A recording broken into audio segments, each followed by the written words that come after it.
Senate will come to order. Chaplain Dr. Black will lead the Senate in prayer.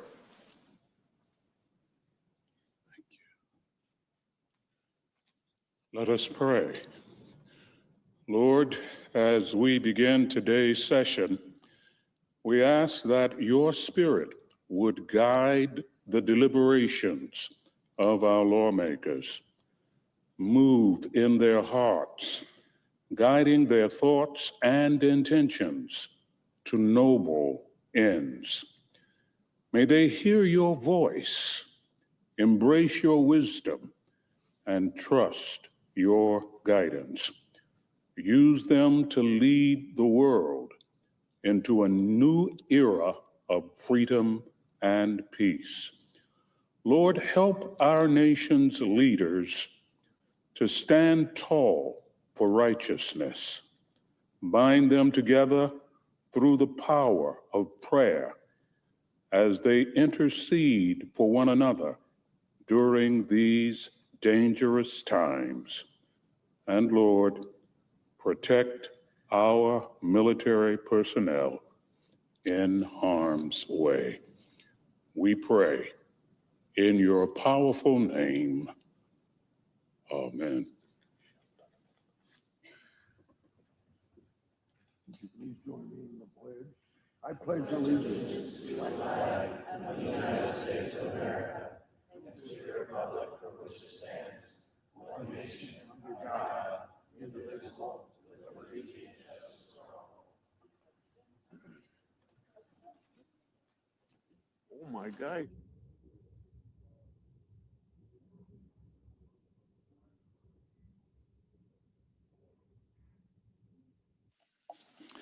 Under the previous order, the leadership time is reserved. Morning business is closed. Under the previous order, the Senate will proceed to executive session to resume consideration of the following nomination, which the clerk will report. Nomination, the Army, Lieutenant General Joshua M. Rudd to be general.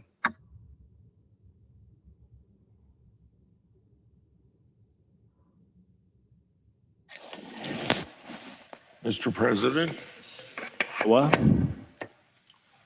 over the weekend, I was honored to attend a very solemn but dignified transfer of remains at the Dover Air Force Base, along with President Trump, Vice President Vance, Secretary Hegseth, and the entire Iowa congressional delegation. We paid our respects to the 7 fallen heroes. Barbara and I continue to pray for the safety of our brave military. On another subject, Mr. President, since 2016, the senior senator from Delaware and I have led the Senate to pass a resolution to recognize National Speech and Debate Education Day. This year, our bipartisan resolution designated March 6th as National Speech and Debate Education Day, marking the 10th anniversary of celebration of this important occasion. However, it isn't just 10 days, but much longer. The organization governing these programs, the National Speech and Debate Association, has been around much longer. The National Speech and Debate Association, which happens to be based in the heart of America, right there in my home state of Iowa, in West Des Moines, Iowa, the National Speech and Debate Association has served its members for over 100 years. For over a century then, the National Speech and Debate Association has worked to equip young people with the skills to research thoroughly, to construct sound arguments, listen actively, and respond thoughtfully. These are not just competition skills, they are life skills. Particularly when we have so much partisanship in our country, it's a time when our public discourse is feeling increasingly divided. Programs like these matter more than ever. Speech and debate education teaches students that strong arguments are built on evidence, that persuasion requires preparation, and that progress begins, first of all, by just listening.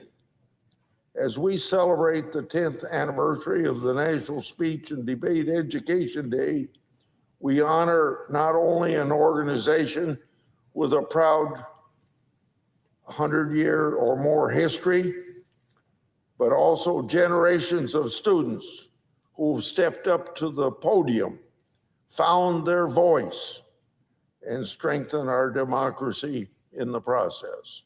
I yield the floor, suggest the absence of a. The clerk will call the roll. Ms. Also Brooks.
Mr. President.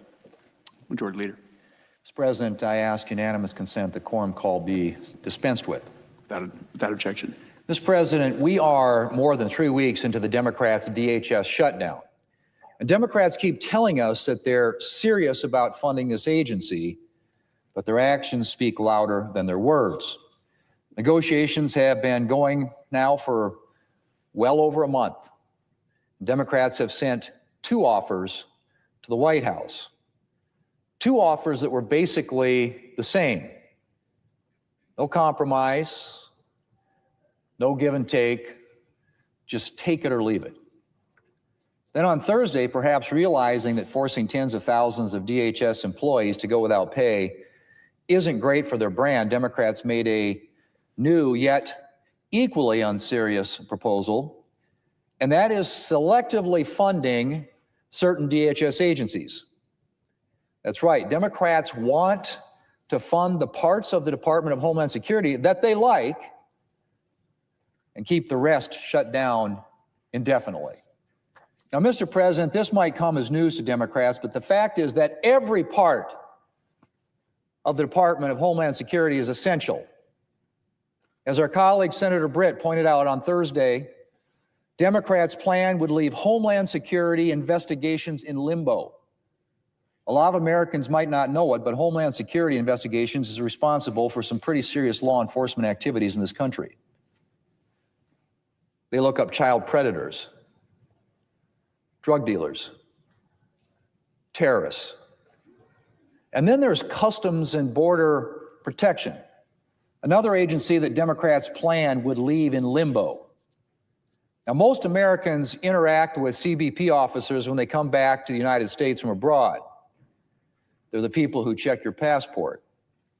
They're also the people who prevent illegal immigrants and contraband like drugs and weapons from crossing our borders and getting into our country.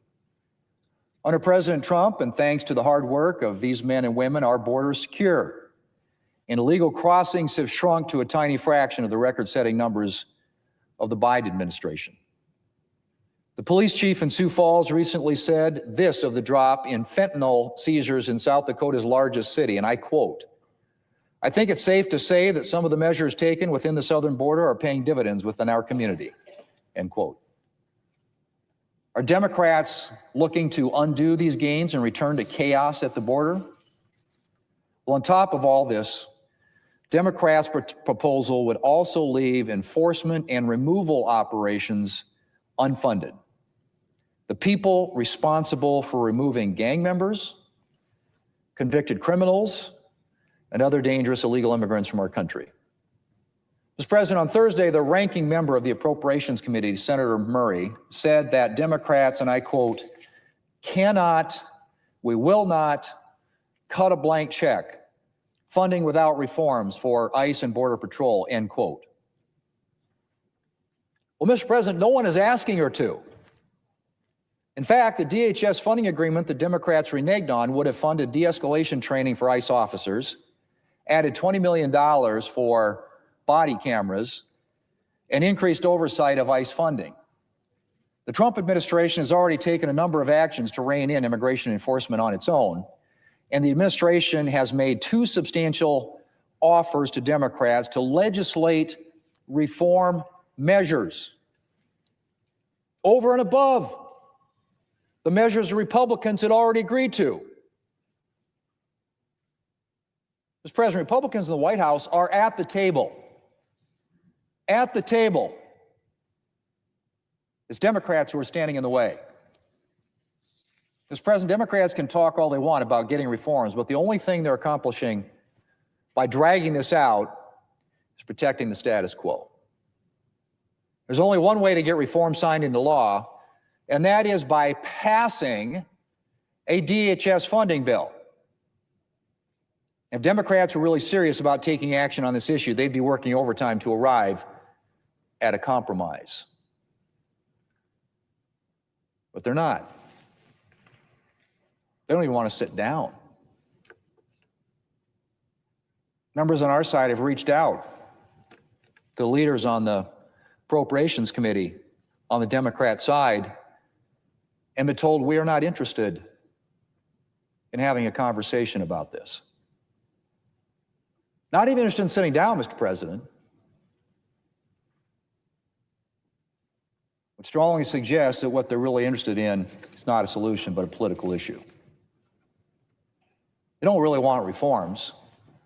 They want a political issue that they can use in November.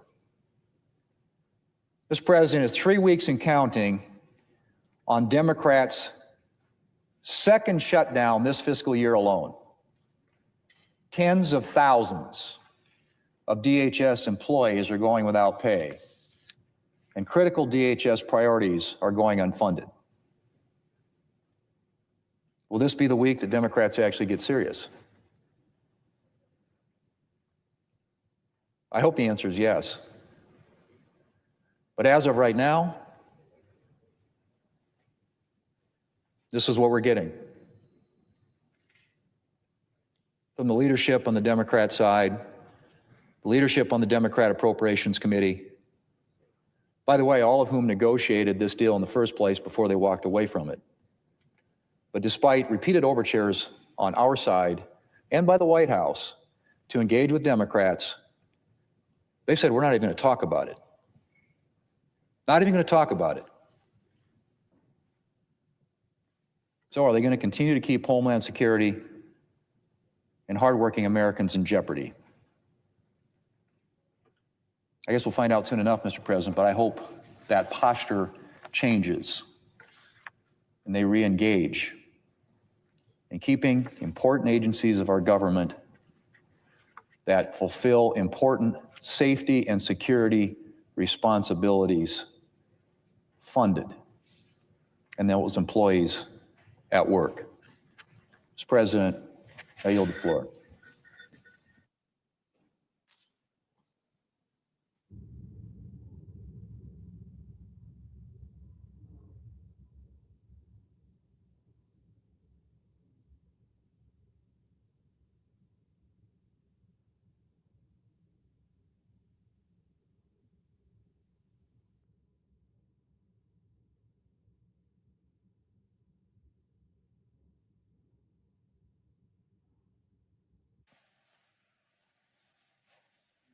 Mr. President. Democrat Whip. Mr. President, last week was historic in the Senate chamber. For the first time, the Secretary of the Department of Homeland Services came and appeared before the Senate Judiciary Committee. She had been in the position for almost a year and had never agreed to publicly appear and account for her mismanagement of that department until last week. One day before the Senate Judiciary Committee, which I serve as ranking Democrat, and the second day before the House Judiciary Committee for a similar hearing. When the smoke had cleared, President Trump announced via a social media post that he was firing Homeland Security Secretary Kristi Noem. The reason for the decision was obvious after her 2 days of testimony and 2 days of refusal to respond to important questions. Under Kristi Noem's disastrous stewardship, the department was devoid of any moral compass or respect for the rule of law. The city of Chicago was one of the first victims of Secretary Noem's political theater campaign with her so-called Operation Midway Blitz. Instead of targeting the worst of the worst, as the president has frequently announced, Secretary Noem unleashed masked, militarized immigration enforcement officers onto our streets. These officers detained American citizens, green card holders, and community members with no prior criminal records in violent, indiscriminate, and unconstitutional roundups. Do you remember the president's pledge at rally after rally? We're going after the worst of the worst. We're going into the neighborhoods of America. We're going to find the terrorists and the rapists and the murderers and the criminally insane who managed to sneak across our border. We'll find them. We'll send them out of this country or to jail, one or the other. Well, what's the record show so far with that project, that campaign under Secretary Noem and President Trump? They found that only 1 out of 7 of the people who have been detained and deported, 1 out of 7 has any kind of serious criminal record. 1 out of 7. So for their best efforts and for billions of dollars in record-breaking amounts, DHS with these agencies has more money than the U.S. Marine Corps, more money than the FBI. How are they doing? If they were batters in Major League Baseball and hit the ball 1 out of 7 times, they'd be not only in the minors, they'd be out of the game. 1 out of 7 people deported have any kind of serious criminal record. Her roving patrols shot a Chicago resident and citizen, Miramar Martinez, 5 times. Miramar Martinez is a miracle, El Milagro. Lucky to be alive. What did she do that was so dangerous? Worst of the worst that evoked the reaction from the ICE and CBP agents? She was taking a box of extra clothing to her church on a Saturday morning, driving through the streets of Chicago, Kedzie Avenue to be specific, when she was stopped by these agents of DHS. When it was all over, they shot at her car as it departed and struck her with 5 different bullets. Imagine, she's alive today to tell about it. She miraculously survived, but Renee Good and Alex Preddy in Minneapolis were shot by immigration agents there and did not survive. That's why we're in a conversation with the Republicans about changing the procedures of ICE and CBP when it comes to this presidential campaign. To think that innocent American citizens are being shot and killed in our streets is unacceptable, unthinkable, unimaginable, but it's a fact. And that's why we're standing for the premise that these agents have to be held to similar standards that police and troopers are held to all across the United States. How many of your state troopers are wearing a mask today to go out and do their job? In Illinois, none. In your state, probably the same. And how about your local police? Are they wearing masks? Do they have video cameras on? The basics of policing that we accept as professionalism have been rejected by the Department of Homeland Security.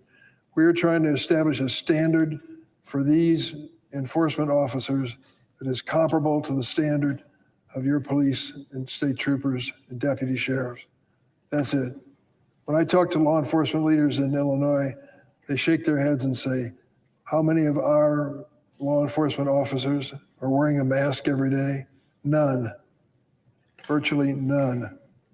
And yet they're insisting that these ICE agents and CBP agents wear masks.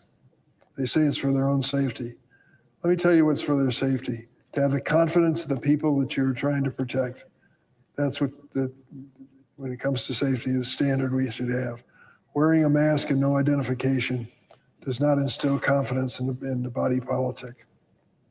Secretary Noem wasted no time in labeling all 3 of the victims I've referred to, Miramar Martinez, Renee Good, and Alex Preddy, as domestic terrorists, misleading the American public and causing immeasurable pain to their families.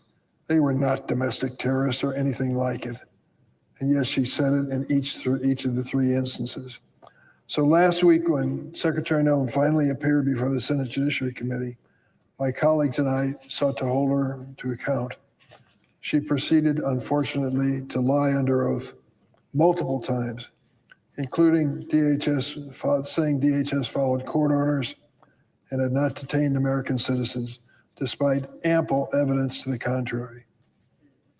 But Noem's abysmal track record wasn't enough to spur the president into action.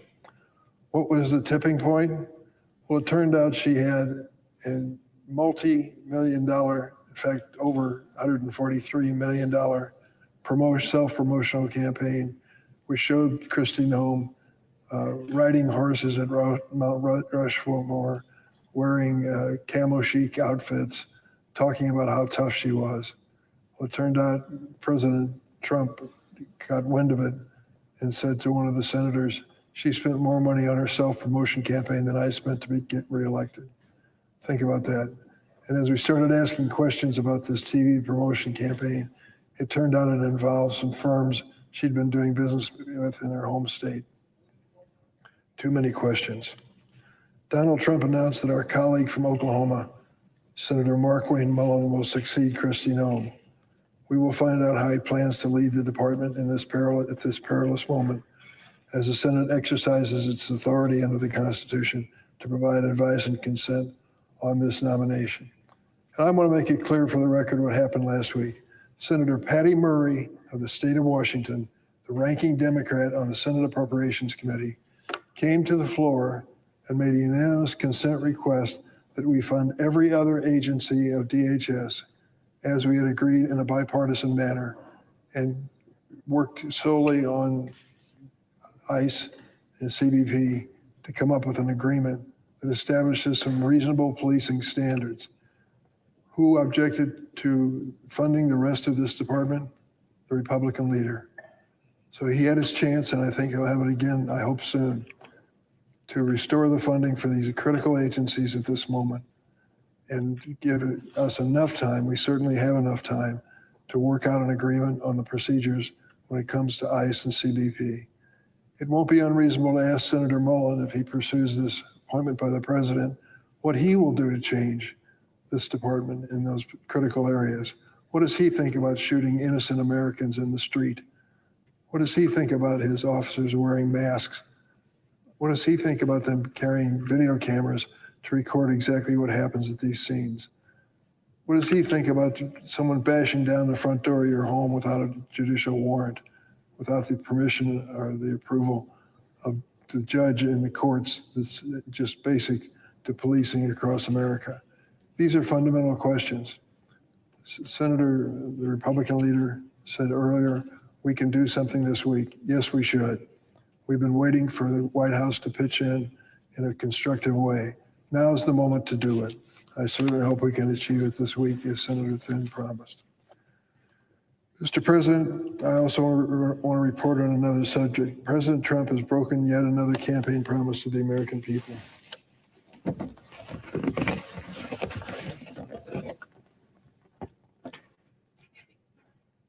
This is from the New York Times.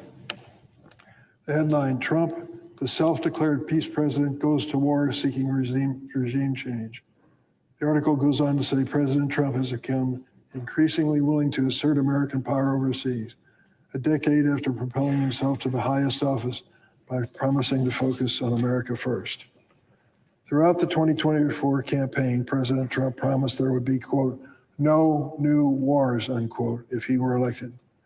But early in the morning of February 28th, Americans woke up to a video from the president announcing that the United States had begun major combat operations in Iran. President Trump took this drastic course of action without consulting with our allies, the United States Congress, or the American people. The Constitution makes it clear, Article 1, Section 8, that only Congress can declare war. This president does not even believe in that. President Trump has tried to position himself as a peace president, but his actions tell a different story. In the last year alone, he has conducted military operations across 3 continents, threatened to militarily take over several countries, including Greenland from our NATO ally Denmark. With Iran, we have seen gas prices spike, American lives lost, and risk and uncertainty in a difficult region. All I worried without a strategy or an end game. In the first 6 days of this war with Iran, the administration and White House announced 6 different reasons and rationales for the war. It's apparent when you look at the reports of the countless Americans stranded in the Middle East that this administration did not prepare a proper evacuation plan. It is obvious in President Trump's rhetoric as well. Just last week when he asked if he should be worried about retaliatory attacks on America, he responded, quote, I guess. This is a chilling, callous statement when faced with the prospect of American casualties.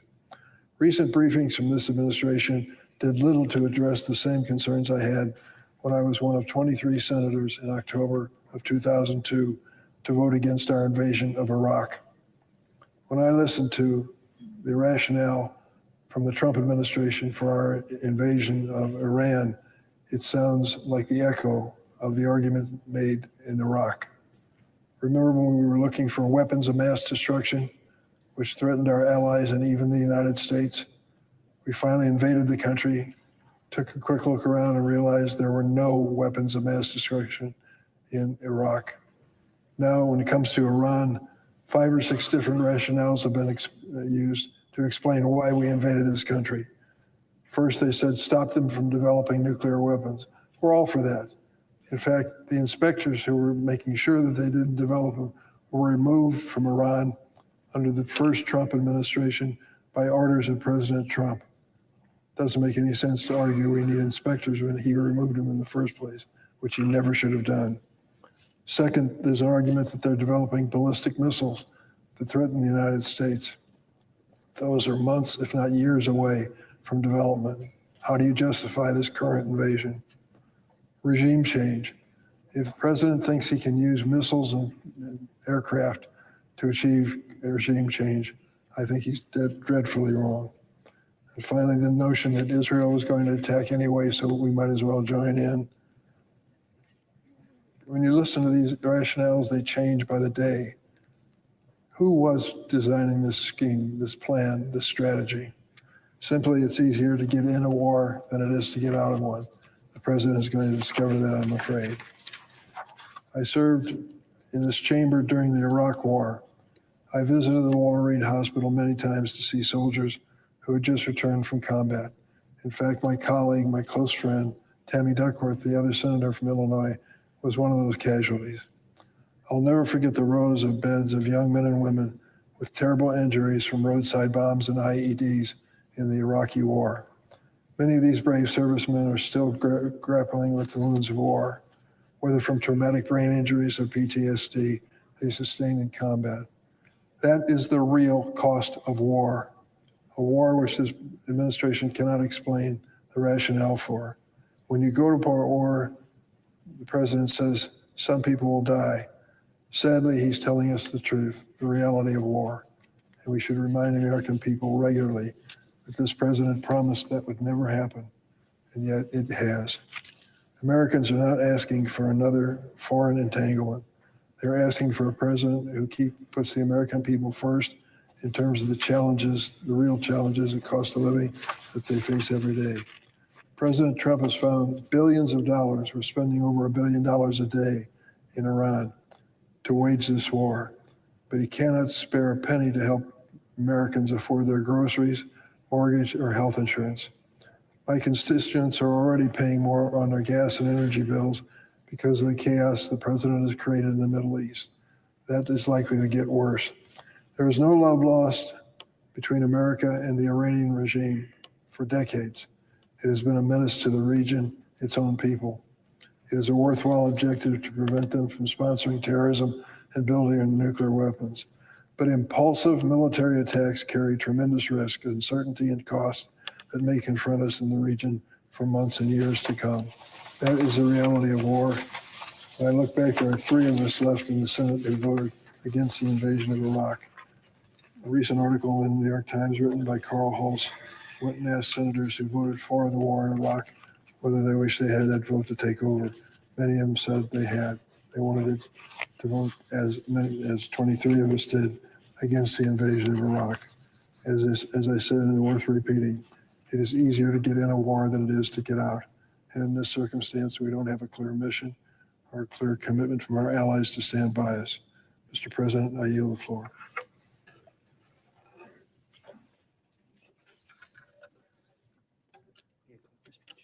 Sure.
Madam President, The Minority Leader. it's been a week, more than a week, since Donald Trump began his war with Iran without strategy, without an endgame, and with very little support from the American people. 7 U.S. service members have now been killed in the Middle East. One of them was killed in Saudi Arabia this weekend. We also mourn the death of Major Sorfly Davies, a New York Police Department officer from Queens, who was deployed as a member of the 42nd Infantry Division of the U.S. National Guard. He died on Friday at a U.S. base in Kuwait. Major Davies was the rare kind of public servant, keeping New Yorkers safe here at home as a police officer and keeping Americans safe abroad as a soldier. The Senate prays for all our service members who have died since the start of the war. We pray for their families. And as we pray, many of us also ask, 1 week into this conflict, what are the goals of this war? What does victory even look like? We don't know. Donald Trump is making it up as he goes along. It's almost as if he wakes up each morning and decides right then and there what the strategy for the day is. Donald Trump and his administration owe the American people an explanation. Secretary Rubio, Secretary Hegseth, and other senior officials must come to the Senate for public hearings and testify under oath as to why our troops are once again fighting and dying in the Middle East. The American people deserve answers. The Senate must hold public hearings with cabinet secretaries to get answers. Now on gas prices. Here's one thing we do know. Donald Trump's war has sent gas prices skyrocketing through the roof. Brent crude rose above $100 a barrel and spiked as high as $120.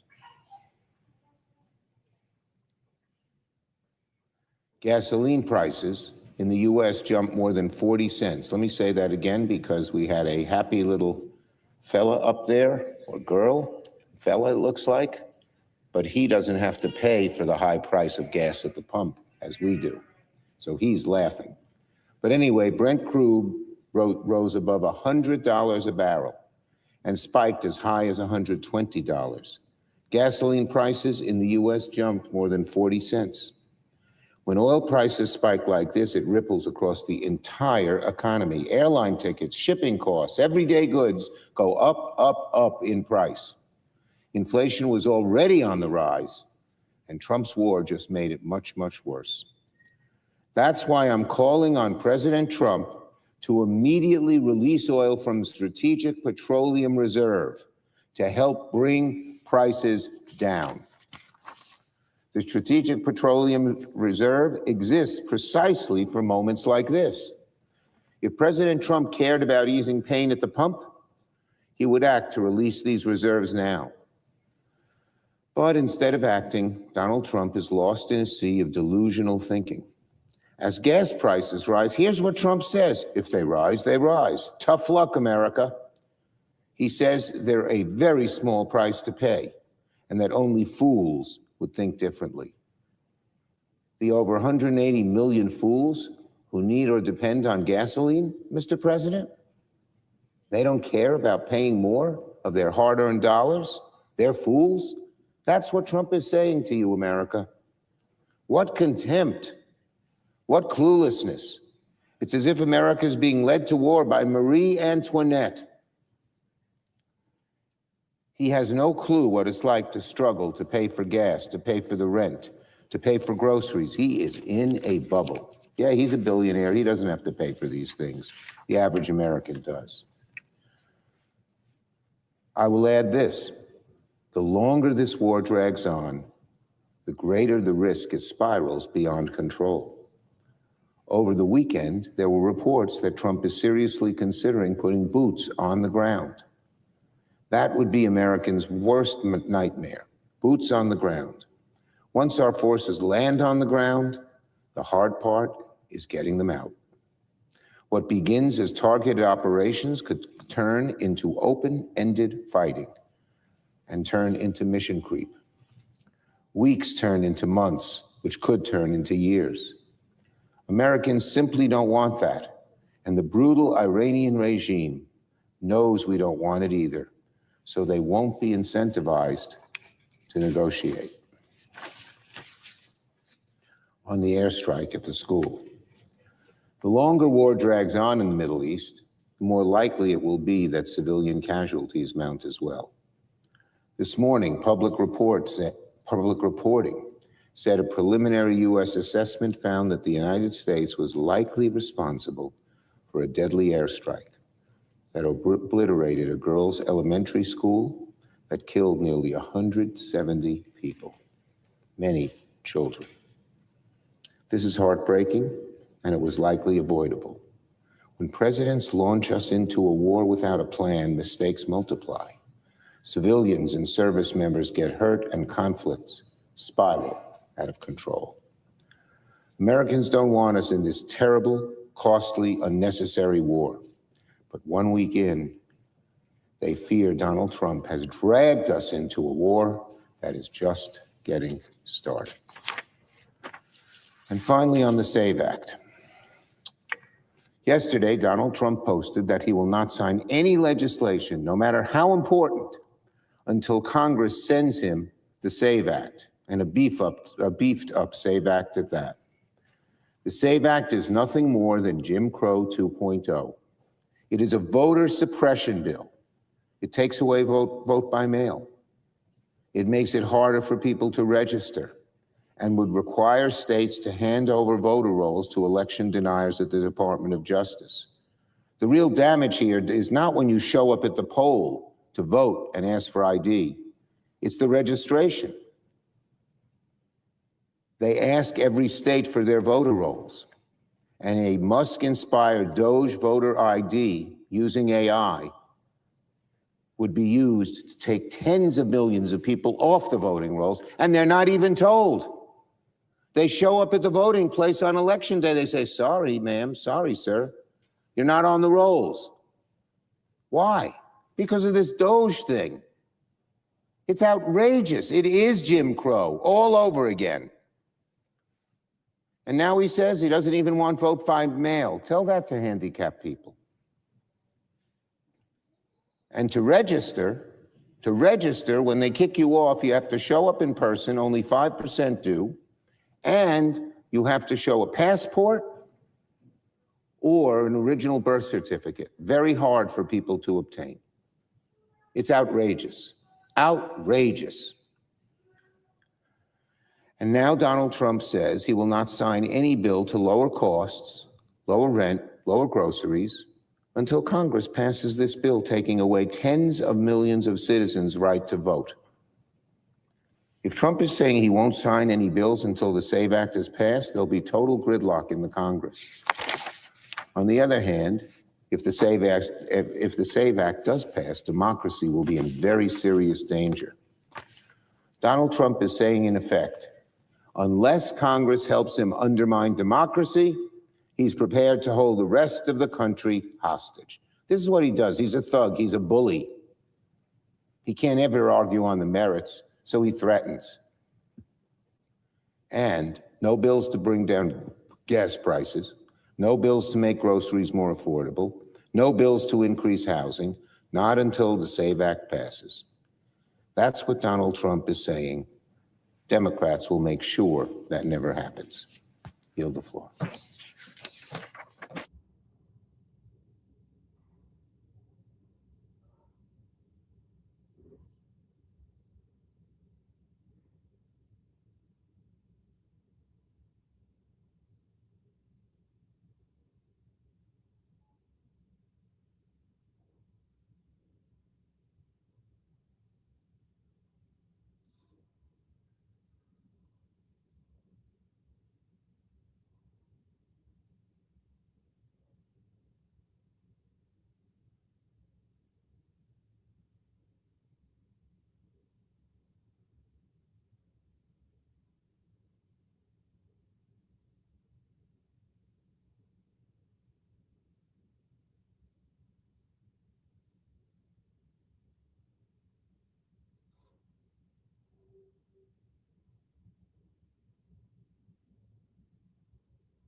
Madam President. The senator from Ohio. Madam President, I rise today to address a crisis that strikes at the heart of what makes our nation exceptional, the American dream.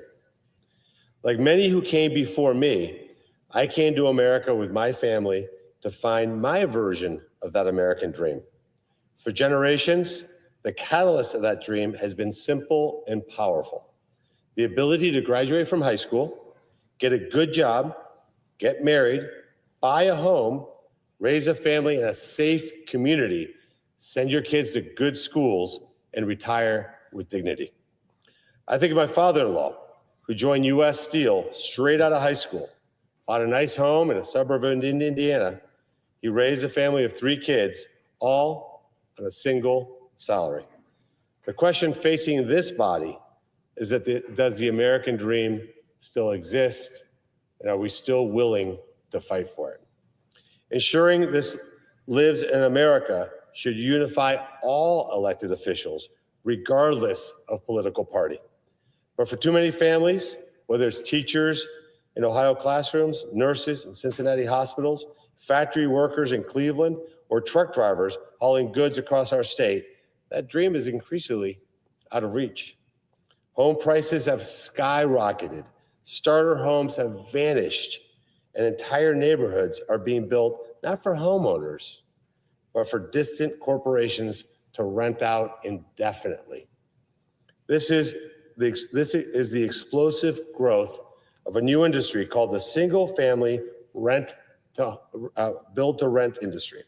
Massive Wall Street firms, private equity giants, and institutional investors are constructing whole communities of detached homes only to lock them up as permanent rentals. These aren't small landlords helping fill a gap. These are corporate empires turning housing into just another asset class, just a profit machine for themselves, while denying precious supply of single-family homes from hardworking Americans. In Ohio, this impact is real and painful. In Columbus, developments are rising as build-to-rent subdivisions. Families who could once afford modest 3-bedroom homes now face monthly rents of $2,700 or more. Payments that build corporate equity, not the equity for that homeowner. In Cincinnati, prime land that should host for-sale starter homes for young families is instead hovered up in bulk for rental portfolios controlled by out-of-state investors. And in the working-class East Side neighborhoods in my hometown of Cleveland, Ohio, institutional and out-of-state investors have snapped up nearly half of all home purchases, turning once affordable homes into profit machines while jacking up rents, neglecting repairs, and slamming the door on working families. Every home built for rent in Ohio is one less home available for purchase, fueling fiercer competition and driving up prices even higher for everyone else. The facts are just undeniable. The share of new family homes built specifically for rent has surged to levels far above historic norms, 10% in some periods of all new housing starts. Those aren't scattered units, they're planned, large-scale communities designed for institutional ownership and endless renting. By crowding out for sale development, they reduce inventory for first-time buyers, they push prices skyward, and they condemn millions to a lifetime of renting, facing higher rents, endless fees, perpetual instability, and no path to building generational wealth. The median age of a first-time homebuyer in America is now 40 years old. That was 33 just 6 years ago. It's gone up 7 years and 6. Because of that, because quite frankly, the ladder to ownership has been pulled up by corporate interest. Homeownership is the cornerstone of the American dream for a reason. Equity grows over time. Forced renting means your hard-earned dollars line someone else's pockets. I know this firsthand. Without the equity that I built in my first home, I would never have been able to buy my first business. That equity gave me the foundation to take a risk, create jobs, give back to my community, and provide for my family. The exact opportunity we are now denying to millions of Americans. And here's the bitter irony. The executives, the developers, the owners running these build-to-rent companies always own their own homes. They don't rent. They enjoy the stability, the pride, the wealth building that homeownership provides, while denying that to the same opportunity to working families that power our economy and built this country. This crisis isn't inevitable. President Donald J. Trump recognized it early and acted decisively. As he said at last month's State of the Union address, homes are for people, not for corporations. He made it clear we must focus on building Main Street, not Wall Street.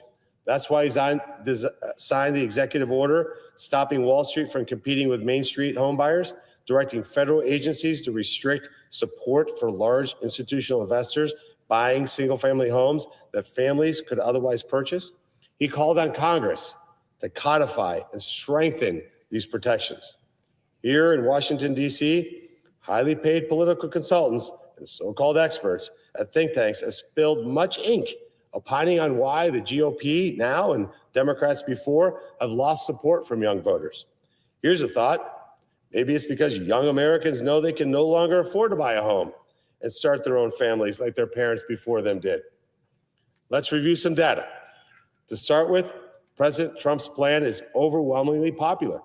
A recent poll found that 58% of the country supports this plan, including 74% of Republicans and 58% of independents. But that's not all. Poll after poll have found that President Trump is addressing a top priority for younger Americans. 67% of Gen Z voters struggle to cover their monthly housing costs. 74% of younger Americans say the cost of housing has reached a crisis level. And 73% of Americans blame large investors for the lack of affordable housing. The Republican Party would be fools to bury our heads in the sand.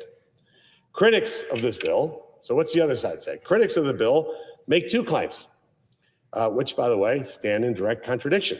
On the one hand, they claim that institutional investors don't buy enough homes to matter.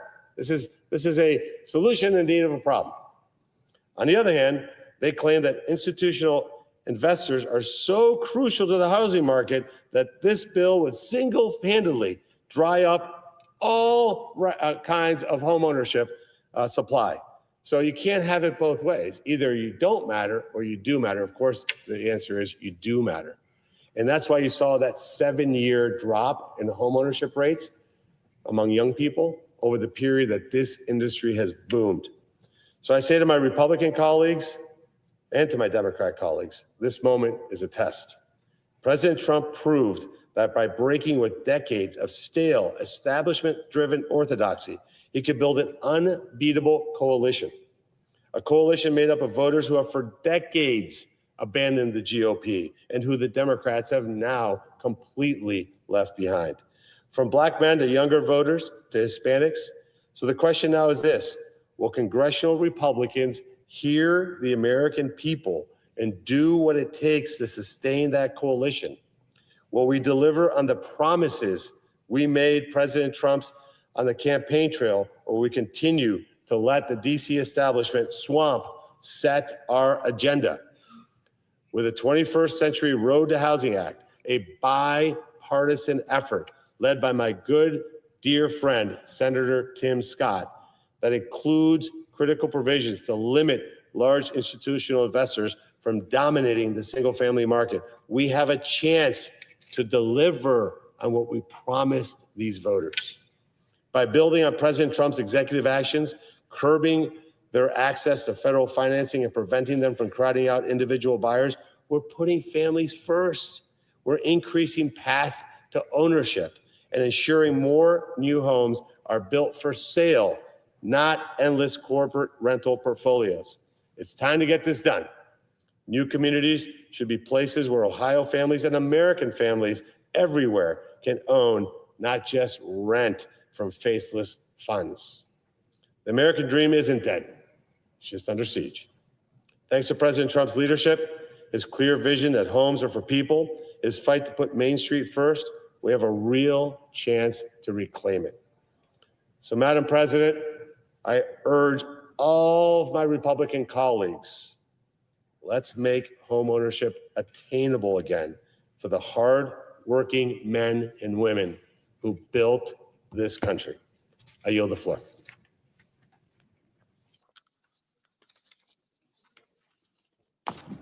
Thank you. Thank you, thank you.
Go.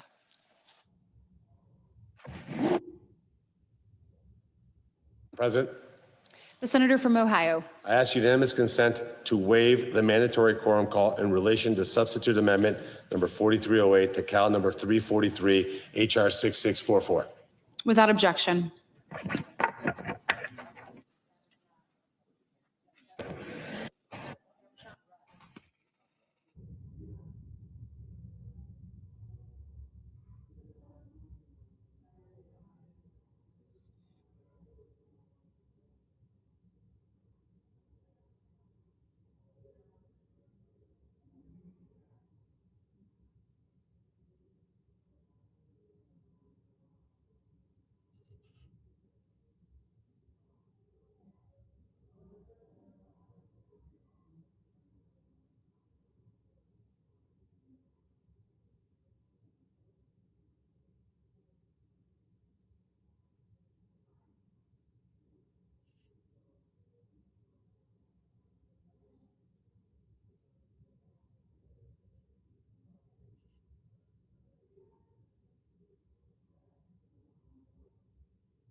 Madam President, The senator from Ohio.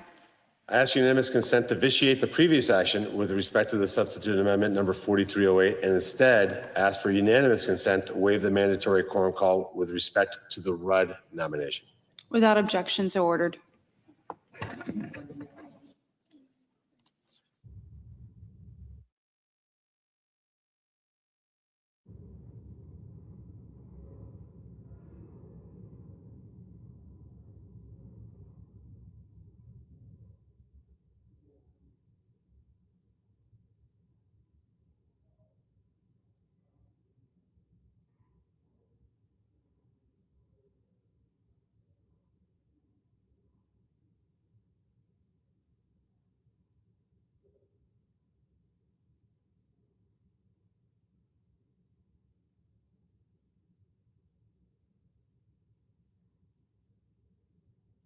President, The senator from Oregon. Madam President, I rise to speak in opposition to the nomination of Joshua Rudd to be director of the National Security Agency. During his confirmation hearing, General Rudd demonstrated a lack of familiarity with basic constitutional rights, and that ought to be a bare minimum qualification for this extraordinarily important post. His response to questions about privacy and transparency were simply unacceptable. For example, I asked the nominee if he would pledge to not secretly violate existing public guardrails on the National Security Agency surveillance. He refused. For Americans trying to understand the incredible scope of the National Security Agency's surveillance operations on the broad authorities under which the NSA operates, these practices are essential. The agency plays a central role in conducting surveillance under the Foreign Intelligence Surveillance Act. That law is known as FISA. It gets a lot of attention from the American people and from Congress because it's public law. The Congress debates the reauthorization of FISA Section 702 every few years. But the NSA also conducts extensive intelligence and surveillance operations outside of the Foreign Intelligence Surveillance Act. And they do it pursuant to the Executive Order 12333. And when NSA operates entirely under that executive order, on this, Madam President, there's no judicial oversight, not even from the FISA court. The bottom line to the President and my colleagues, congressional oversight is often dependent on what the executive branch wants to disclose. The potential for abuse is staggering.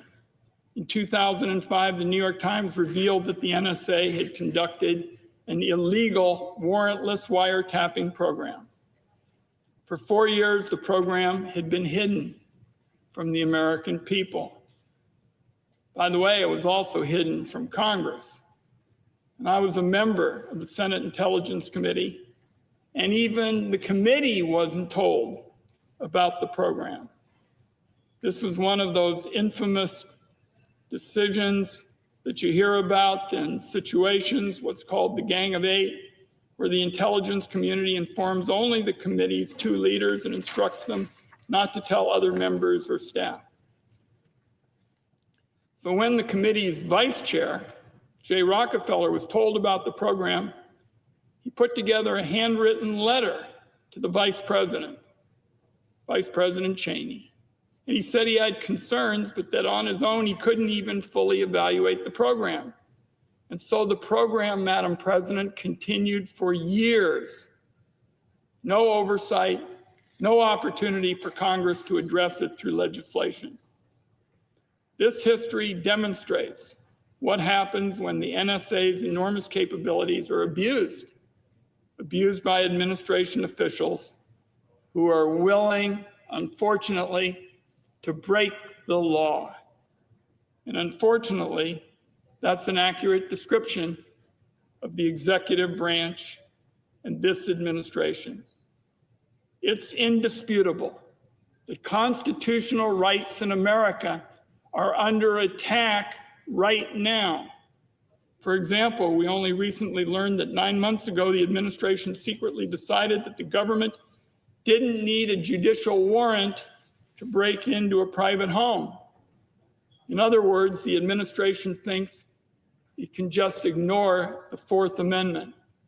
And if the administration is going to ignore the Fourth Amendment to break down doors, what assurance would there be that they wouldn't also tap Americans' phones without a warrant?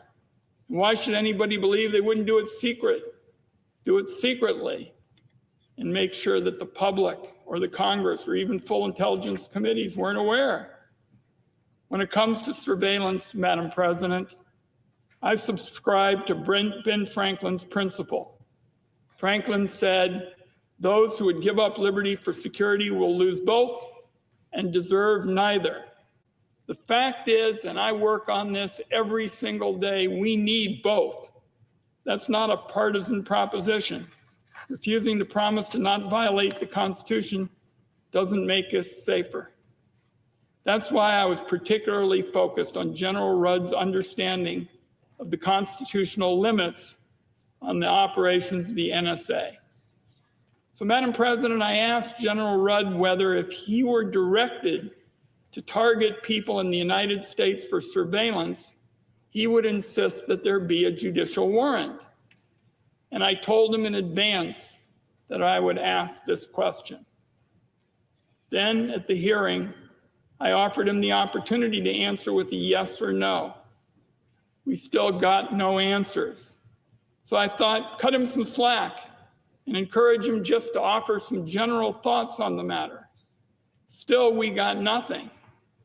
And I did everything in my power at that confirmation hearing to allow him to demonstrate some understanding of the basic guardrails of the NSA's authorities. I only got vague assurances that he might be interested in the law. Given the history of these NSA abuses and this administration's clear disregard for the Constitution, the general's inability to answer this question in a meaningful way would have really been enough for me to oppose the nomination. But there were other topics that were just as bad. He wouldn't associate himself with the NSA's previous commitment to not buy and use Americans' location data. Then NSA Director Nakasone made this commitment in a public letter in 2023. General Rudd wouldn't stand by that public policy. And that has real implications. Location data, which is bought and sold by some of the sleaziest merchants in the world, sleazy data brokers, can reveal extremely sensitive private information about Americans, including what medical clinics they go to, what houses of worship they go to, what stores they shop at, what protests they attend, and which friends and family they see. The threat to Americans' privacy is even more serious when you stop to consider the discussion about artificial intelligence and how artificial intelligence can be used against enormous amounts of commercial available data, including location information on Americans. So, Madam President, again, it is deeply disturbing that General Rudd refuses to endorse the NSA's past commitment. This is what they said they would do in the past, and it was to not collect and use all this sensitive data on Americans. General Rudd also refused to say whether the government should mandate backdoors into encryption used by Americans. I think members know encryption is the code that protects your messages, your pictures, and private data from predators and criminals. For years, officials have argued that the government should force the tech companies to build backdoors into their encryption products. But you talk to security researchers, and they'll tell you there's no way to create encryption backdoors that only the government can use. Once you weaken encryption, It is inevitable in America that foreign spies and criminals will exploit the vulnerability. Now, as hacking has gotten more and more sophisticated, the threat that our adversaries will use any and all cyber vulnerabilities has gotten more obvious. In fact, the constant headlines about successful hacking campaigns are probably the reason why we're not hearing as much these days about weakening encryption. So this question for General Rudd should have been easy, particularly since the job to which he's nominated includes responsibilities for the nation's cybersecurity. Again, the general refused to take a position. So his responses to transparency as we move to consider this nomination is especially troubling. In addition to laws in the Constitution, the NSA is bound by numerous policies and procedures which are publicly available. These policies and procedures are especially important because they provide some guardrails on NSA's surveillance and intelligence activities under Executive Order 12333, which again is not governed by finance and not reviewed by the FISA court. So to take just one example, if the National Security Agency is going to conduct a search of the 12333 collection for Americans' communications, it generally needs the Attorney General to determine that there's probable cause that the American is an agent of a foreign power. This is not a law. It's a policy that's been made public by successive administrations so that Americans could get better understanding of the guardrails that apply to the NSA's surveillance activities. This is the bottom line, Madam President. The National Security Agency is supposed to be hunting for terrorists and spies. This agency is not supposed to be hunting for Americans who simply do things that the president doesn't like, such as criticizing their government or buying abortion medication online. So I asked General Rudd what I thought was another easy question as we began to wrap up our confirmation hearing. If he were directed to operate in violation of those public policies and procedures, would he inform the American people? Once again, he refused to make a commitment. So I also asked him whether if the administration secretly decided to withdraw or change any of the public policies, would he ensure that the public sees the new policies? Again, no commitment. So let's be clear. The operational details of the NSA's business is sources and methods, and they have to be absolutely protected. National security is at stake. But I didn't ask General Rudd about sources and methods. They're off limits. I asked him whether Americans can rely on the NSA to conduct its operations within the guardrails that the government, and this is the key, has already made public. But in his response, it's not clear that they can. When Americans can no longer trust whether intelligence agencies are respecting their own public policies, that's bad for democracy and it's bad for the intelligence agencies. General Rudd was even asked whether if the president secretly decided not to follow these public policies, would he at least, Madam President, inform the Senate Select Committee on Intelligence? General Rudd wouldn't even answer that question in a straightforward way, which makes me wonder what abuses even the Intelligence Committee is never going to hear about. In closing, I have great respect for General Rudd's many years of military service. But I stand here because his troubling statements about constitutional rights that I went into with him in detail simply leave him not qualified for this job. We're now in the second week of a reckless war that was started by Donald Trump. This war and its global fallout have created new and serious threats to our national security. Our country needs an NSA director with experience in U.S. signals activities, and it has to come from working in these issues around the world. General Rudd does not have that experience. The director of NSA has another job, that of commander of U.S. Cyber Command. The demands of this job are mind-boggling. The cyber threat to the United States can't be overstated. An assault typhoon demonstrated our adversaries have succeeded in inflicting serious damage to our national security. Just last week, the government acknowledged ongoing hacking of U.S. government agencies. So our country needs somebody who is prepared from day one to protect our country in yet this crucial area that I described in closing. That's the question of cyber, because we're dealing not just with Iran, but China and Russia. Commander of Cybercom needs to have a deep and sophisticated understanding of this threat. He or she needs to be able to see this threat in its geopolitical context and to fully grasp the technical capabilities and the policy options that might help NSA and Cybercom. Americans are at war, and we cannot afford to promote someone who lacks the experience for the job. General Rudd's predecessor in the job had that experience. They came up through Cybercom.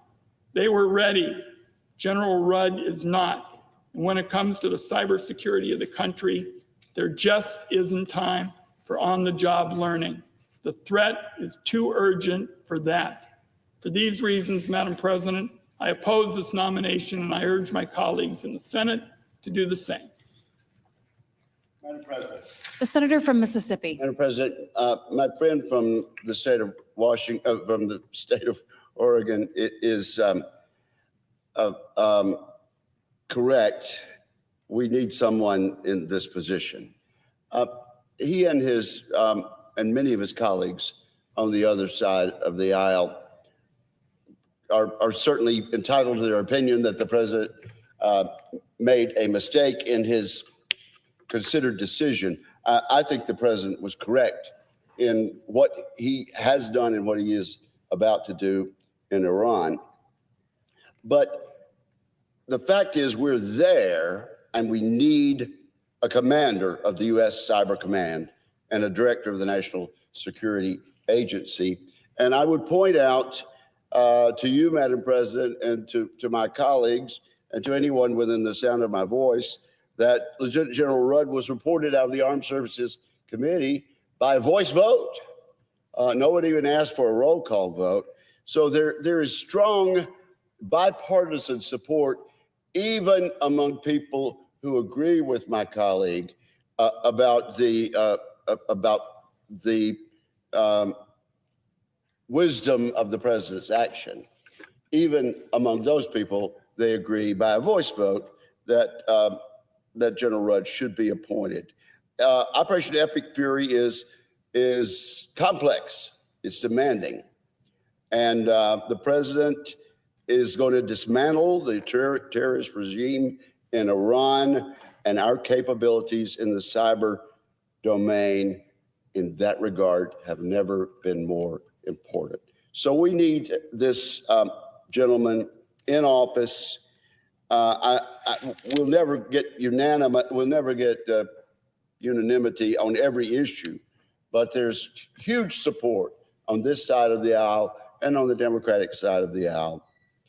And so at this point, Madam President, I ask unanimous consent that the pending nomination Cal 655 be confirmed, that the motion to reconsider be considered made and laid upon the table, that no intervening action or debate, that no further motions be in order to the nomination, and that the president be immediately notified of the Senate's action, and the Senate then resume legislative session. Is there an objection? Madam President, I object. Objection is heard.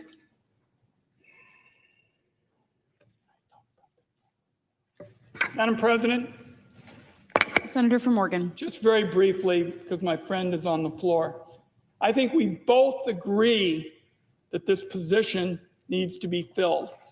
What I'm so troubled by is on issue after issue where we needed to see experience and savvy in concrete areas to do what Ben Franklin said. Ben Franklin said we need security and liberty, and smart policies will give you both.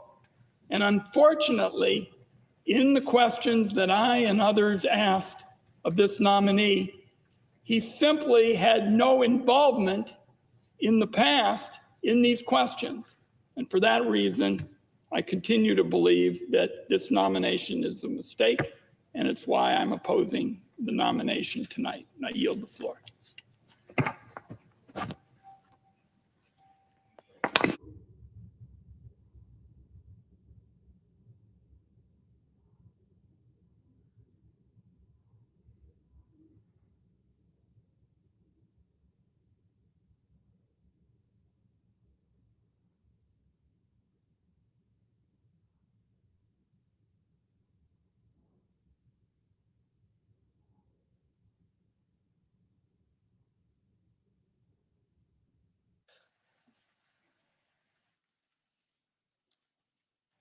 I ask unanimous consent to speak for up to 3 minutes.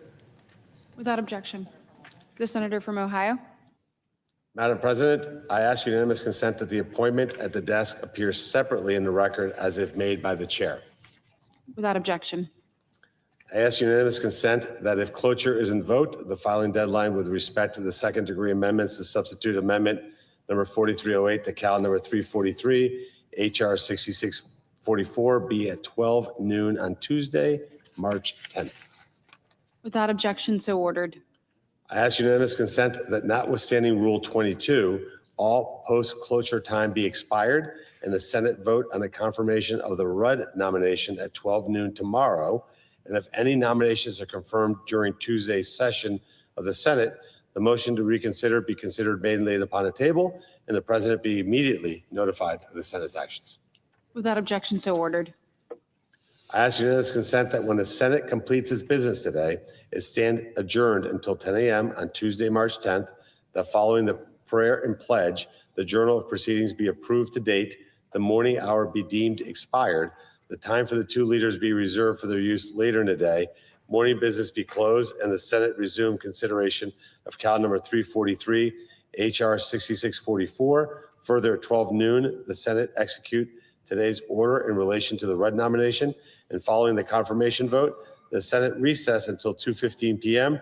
to allow for the weekly conference meetings, and at 2:15 p.m., the Senate resume legislative session in the cloture motion with respect to substitute amendment number 4308 to Cal number 343, HR 6644, ripen, and the Senate vote on a motion to invoke cloture. Without objection, so ordered.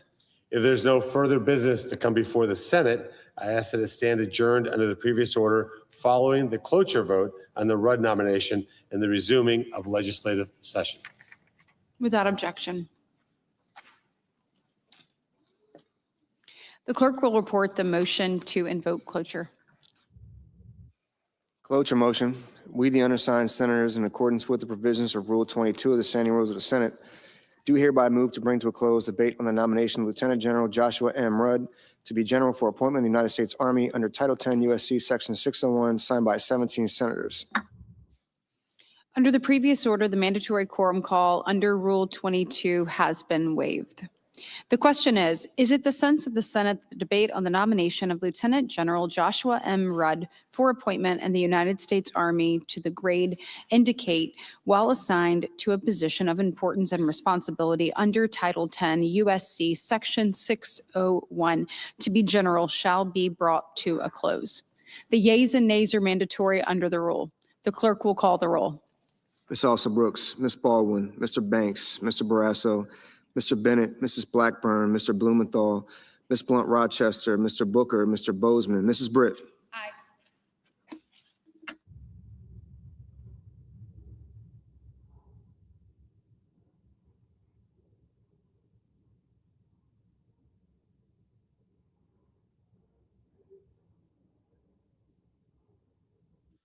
Mr. Budd.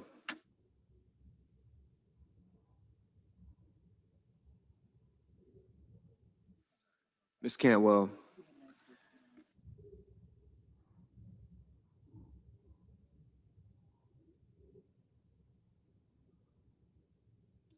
Mrs. Capito.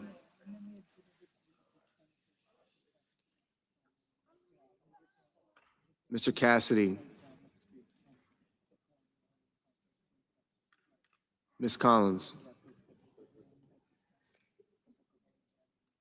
Mr. Coons.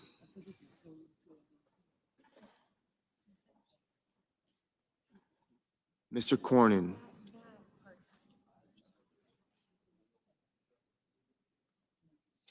Ms. Cortez Masto.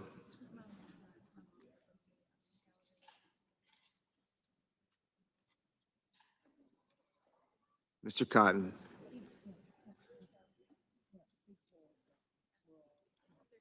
Mr. Kramer.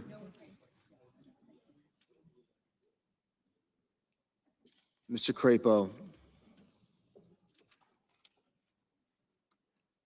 Mr. Cruz.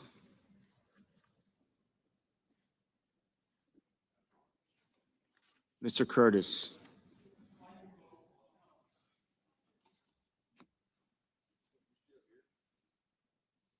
Mr. Daines. Ms. Duckworth.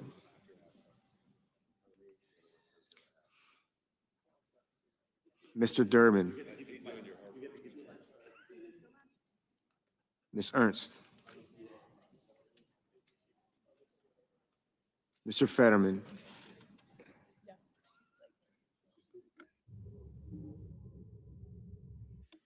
Mrs. Fisher.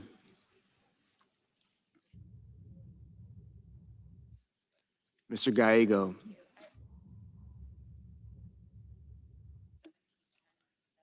Mrs. Gillibrand. Mr. Graham.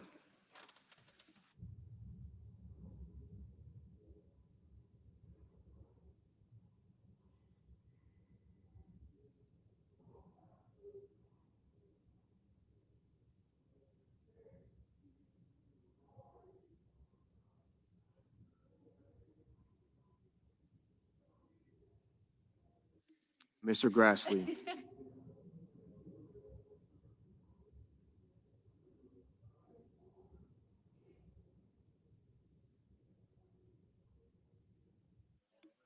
Mr. Haggerty.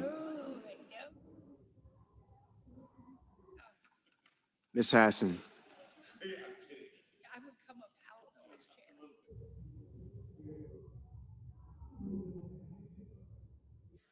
Mr. Hawley. Mr. Heinrich. Mr. Hickenlooper. Ms. Hirono.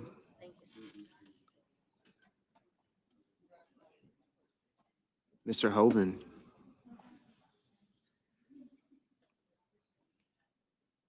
Mr. Husted.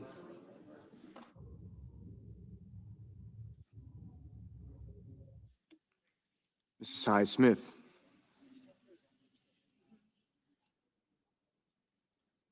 Mr. Johnson. Mr. Justice. Mr. Kane.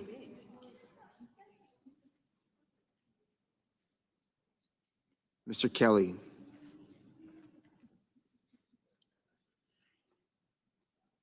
Mr. Kennedy. Mr. Kim. Mr. King. Ms. Klobuchar. Mr. Langford. Mr. Lee.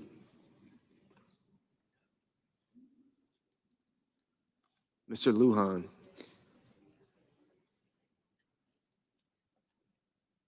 Ms. Lummis.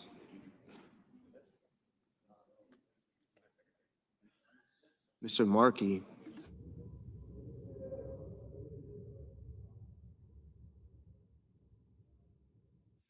Mr. Marshall. Mr. McConnell. Mr. McCormick. Mr. Merkley. Mrs. Moody. Mr. Moran. Mr. Moreno. Mr. Mullen. Ms. Murkowski. Mr. Murphy, Mrs. Murray, Mr. Ossoff, Mr. Padilla, Mr. Paul,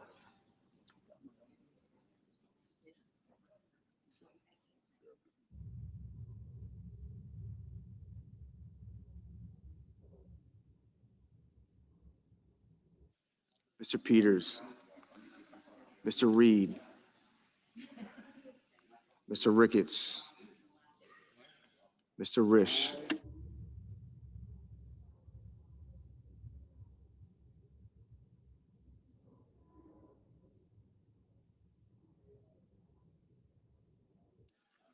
Ms. Rosen, Mr. Rounds, Mr. Sanders, Mr. Schatz,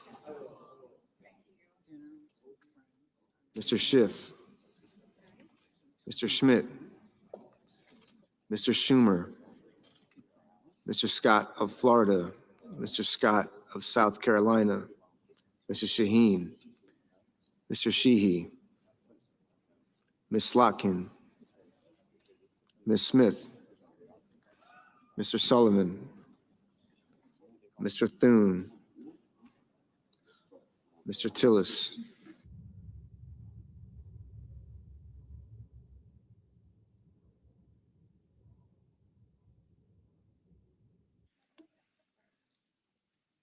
Mr. Tuberville,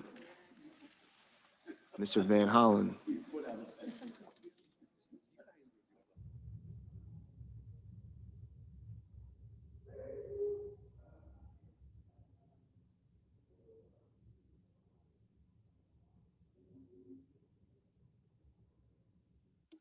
Mr. Warner, Mr. Warnock,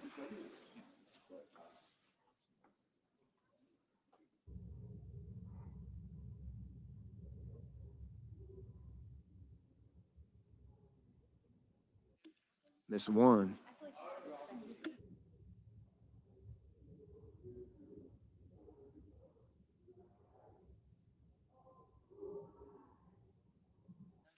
Mr. Welch, Mr. Whitehouse, Mr. Wicker, Mr. Wyden, Mr. Young.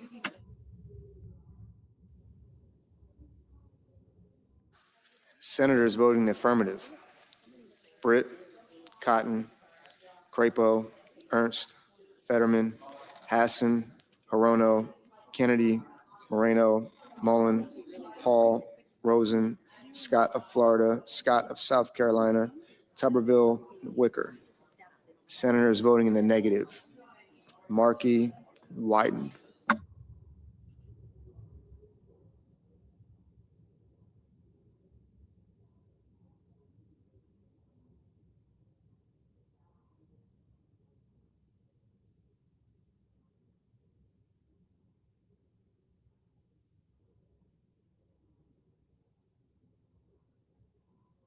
Mr. Grassley, Mr. Grassley, aye.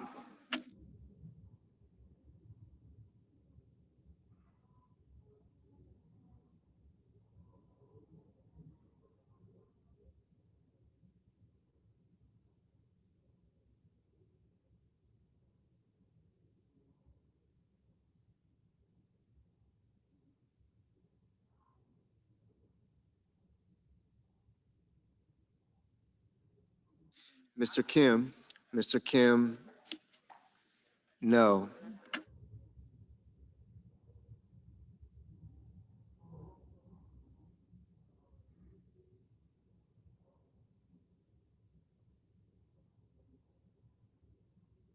Mr. Curtis, Mr. Curtis, aye.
Mr. Lee. Mr. Lee, aye.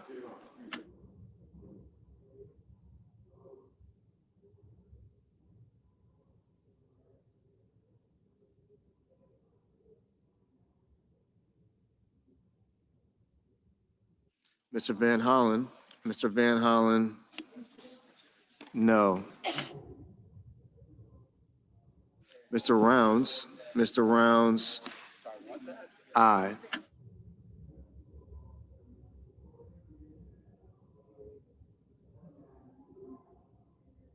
Mr. Sullivan. Mr. Sullivan, aye.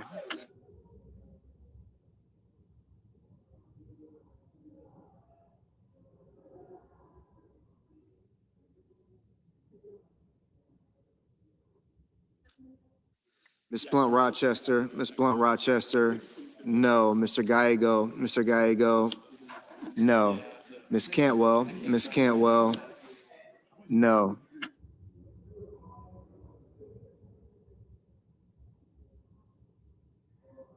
Mr. Peters. Mr. Peters, aye.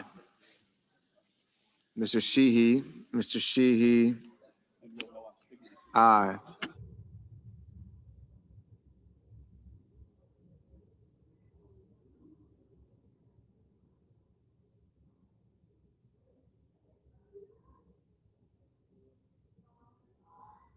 Ms. Lummis. Ms. Lummis, aye.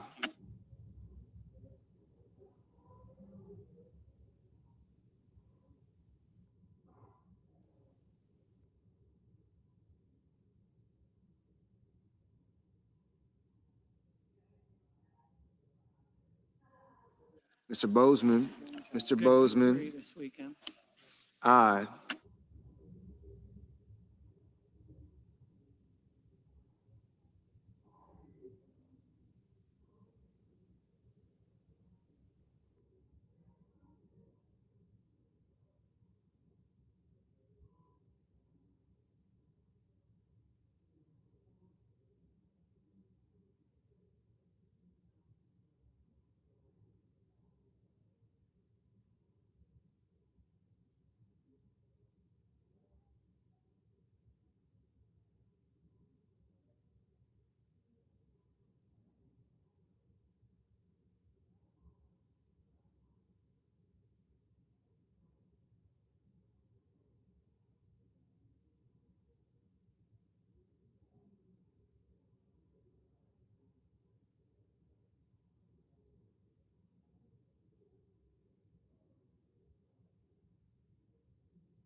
Mr. Lujan. Mr. Lujan, no.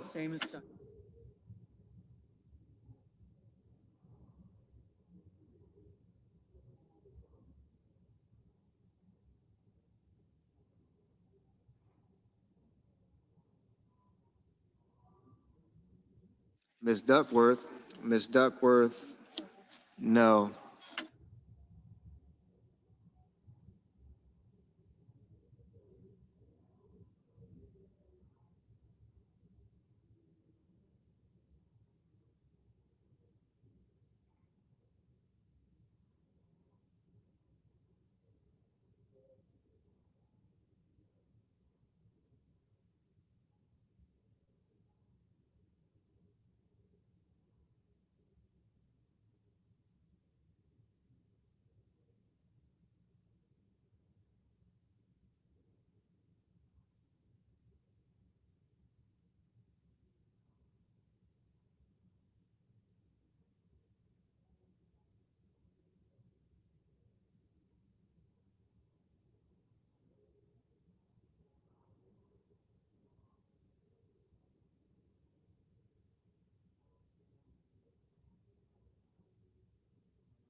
Mrs. Fisher, Mrs. Fisher, aye.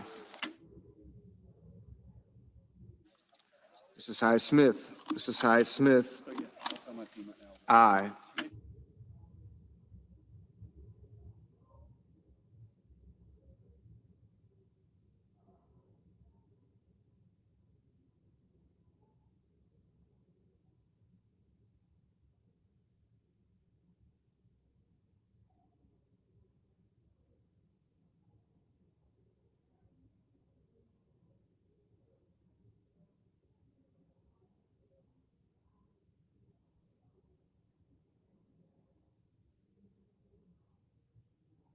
Ms. Collins, Ms. Collins, aye. Mr. Reed, Mr. Reed, aye.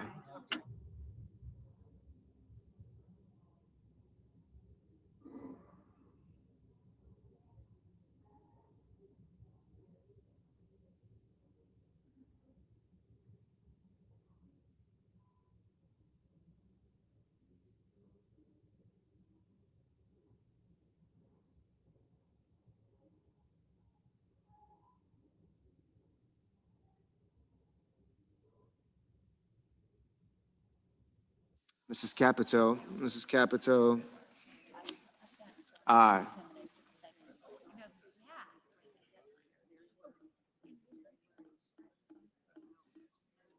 Mrs. Blackburn, Mrs. Blackburn, aye. Mr. Daines, Mr. Daines, aye.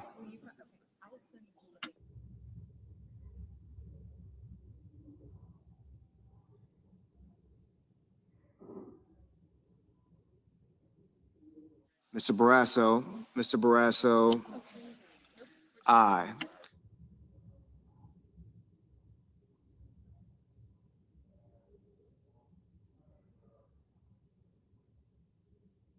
Mr. Sanders, Mr. Sanders, no.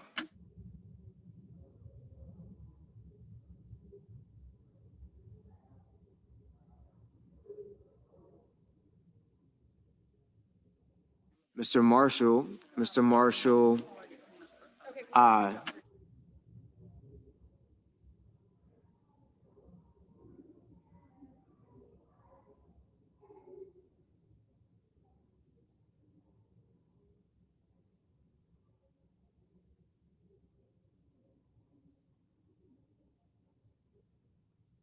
Mr. Kane, no.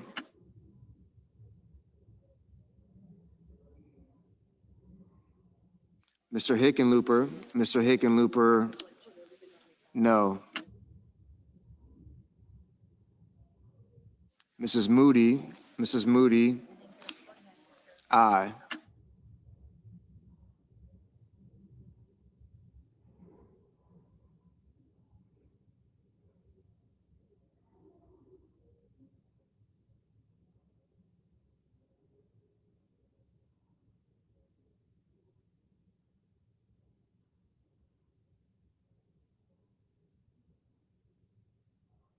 Mr. Langford, Mr. Langford, aye.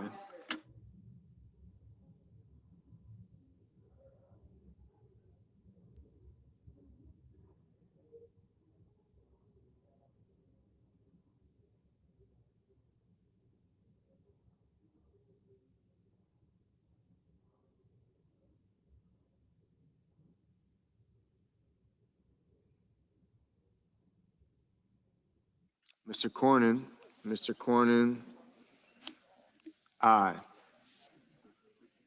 Mr. Husted, Mr. Husted, aye.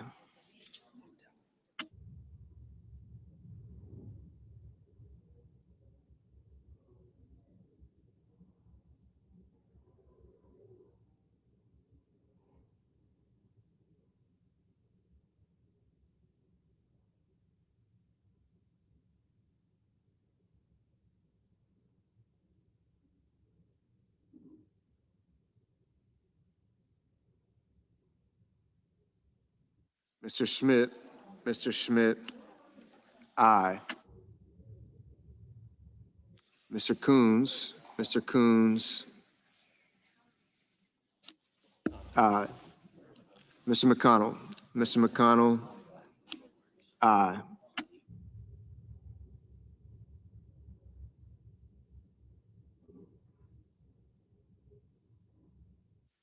Mr. Tillis, aye. Mr. Blumenthal, no.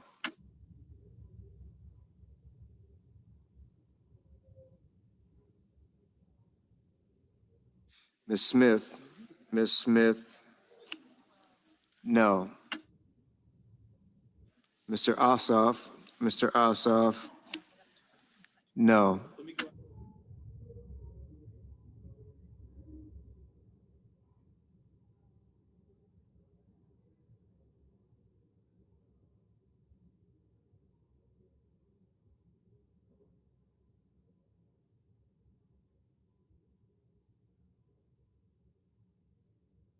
Mr. Johnson, aye. Mr. Padilla, no. Mr. Hawley, aye.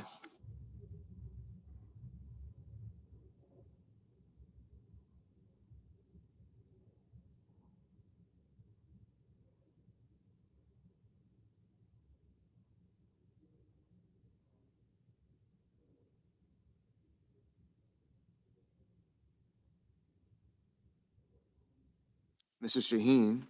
Shaheen, aye.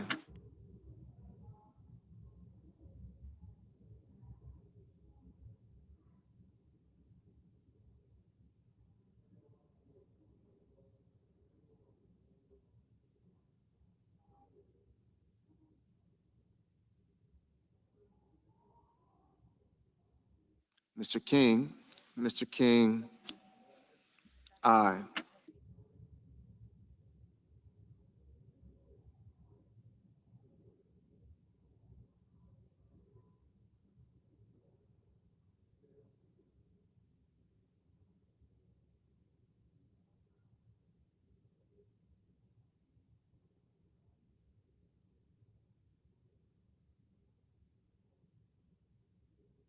Mr.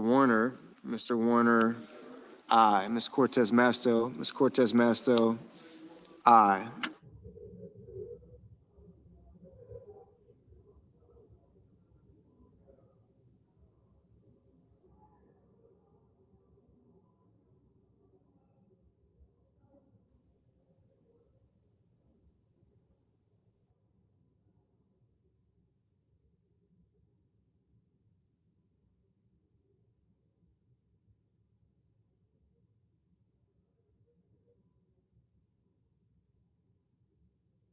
Mr. Warnock, no.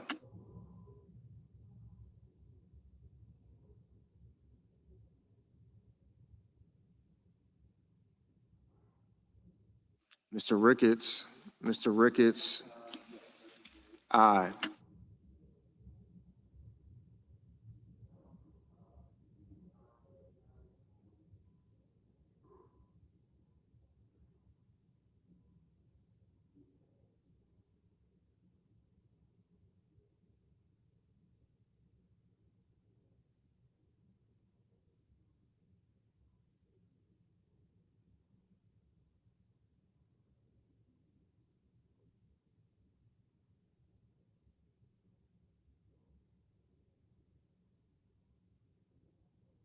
Mr.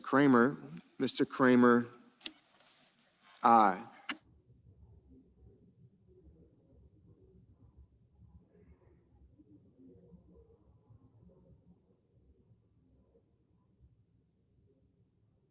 Ms. Baldwin, aye.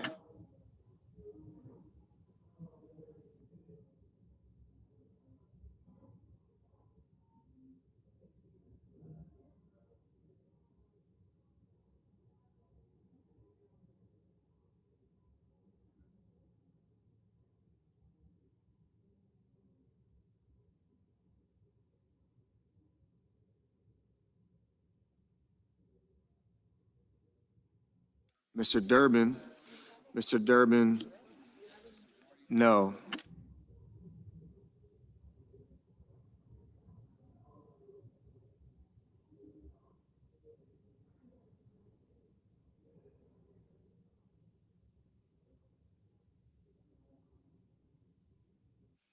Mr. Bud, Mr. Bud, aye. Mr. McCormick, Mr. McCormick, aye.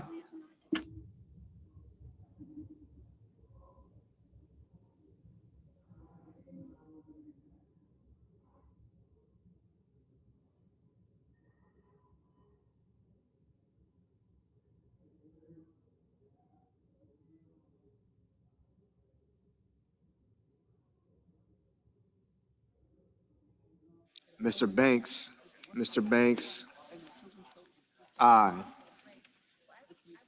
Mr. Murphy, Mr. Murphy, no.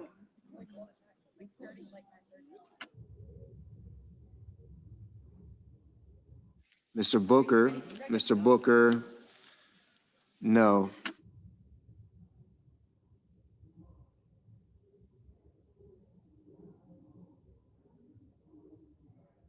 Mr. Whitehouse, Mr. Whitehouse, aye. Mr. Schatz, no.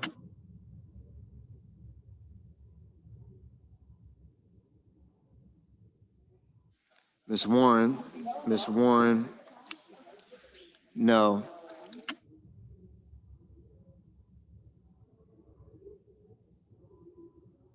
Mrs. Gillibrand, Mrs. Gillibrand, aye.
Mr. Young,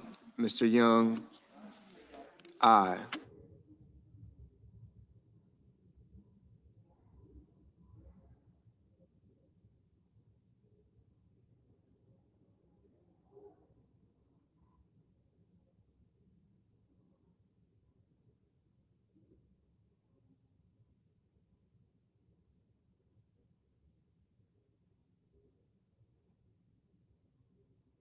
Mr. Kelly, aye. Mr. Welch, no.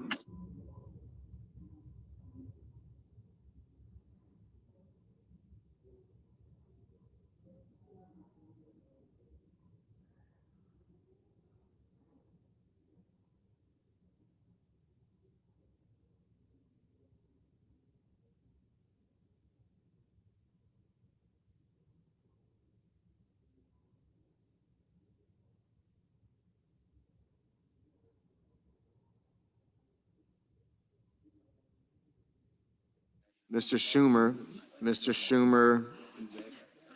no.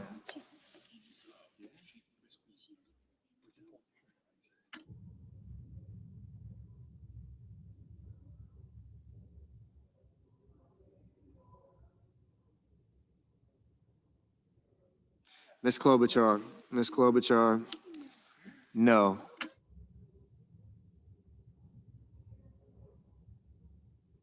Ms. Slotkin, Ms. Slotkin.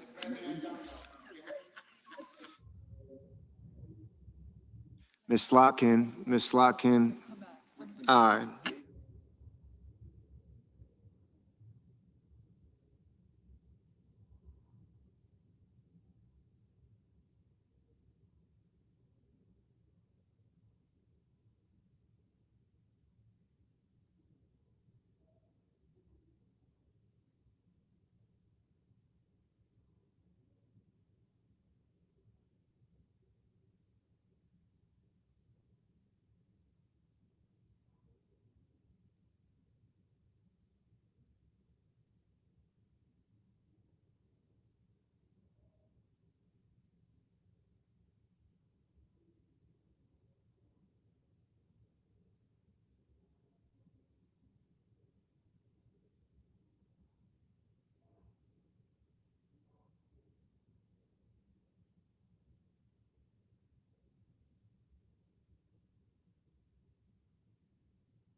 Mr. Moran. Mr. Moran. Aye.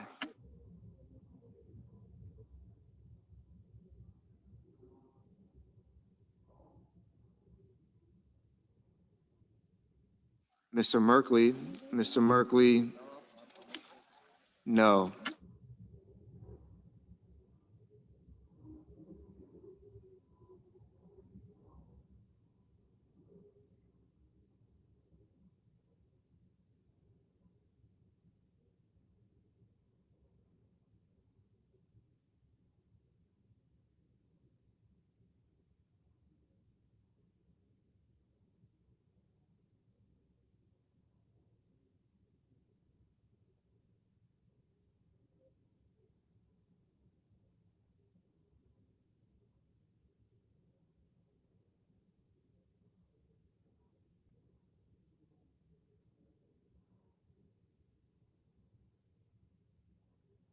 Mr. Heinrich. Mr. Heinrich. Aye.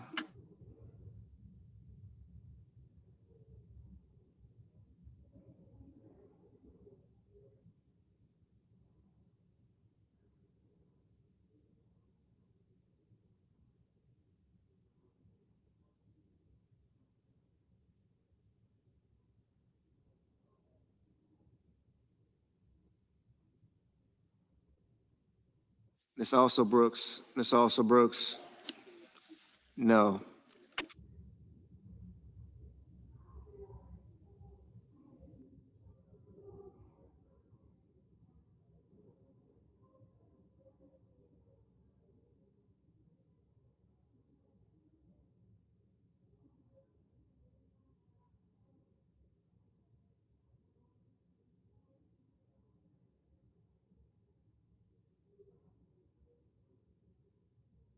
How many more?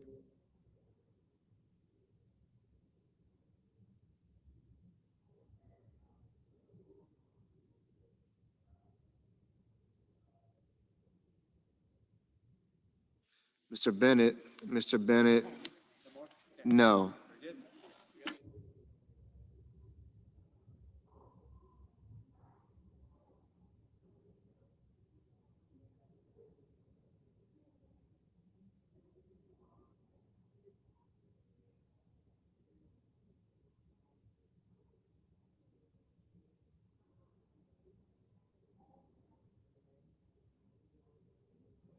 Mr. Graham. Mr. Graham. Aye.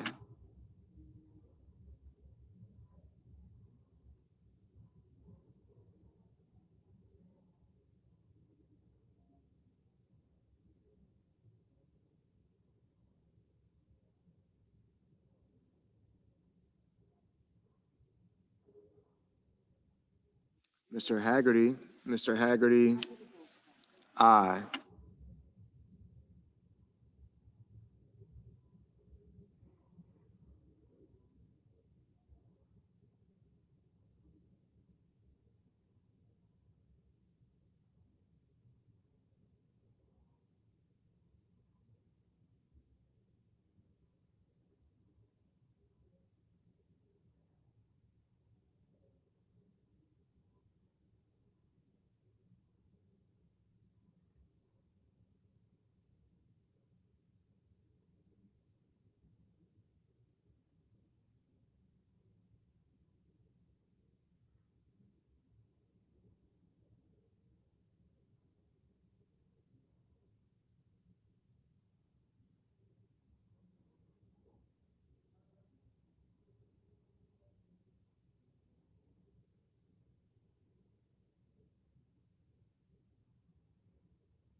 Mr. Cruz.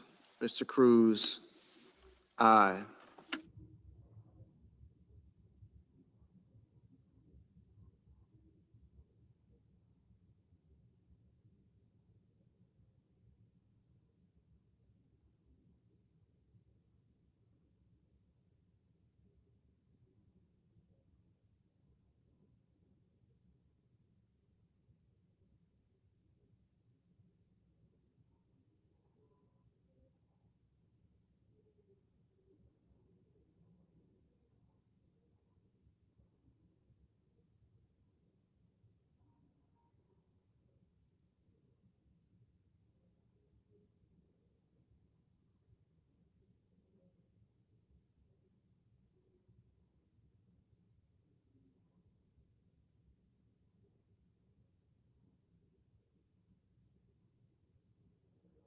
Mr. Justice, Mr. Justice, aye.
Mr. Thune, aye.